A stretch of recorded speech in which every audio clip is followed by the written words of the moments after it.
సిద్ధం సభ ఘనంగా సాగటం, లక్షలాది మందిగా రావటం ఇప్పుడు తెలుగుదేశం పార్టీకి అతిపెద్ద పరీక్ష అయింది. ఇంతవరకు 4 సిద్ధం సభలు లక్షలాదిగా వచ్చారు.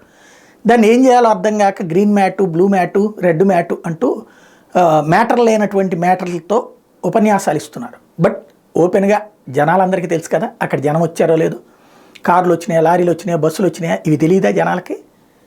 వాళ్ళు చెప్పినట్టు 15 లక్షలు రాకపోవచ్చు, 6-7 లక్షలు అయితే వస్తారుగా. మనం చెప్పినట్టు కిందసారి 6 లక్షలు రావచ్చు, 2-3 లక్షలు అయితే వస్తారు కదా. ఎదురోటి సభ మీద కామెంట్ చేయాల్సిన అవసరం ఏంటి? సభలో ఉపన్యాసం మీద కామెంట్ చేస్తే సరిపోతుంది.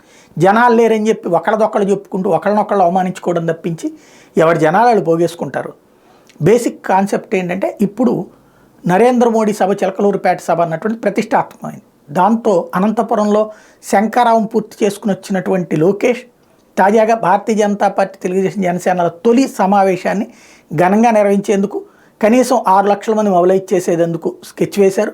ఏం జరుగుతుందో చూడాలి.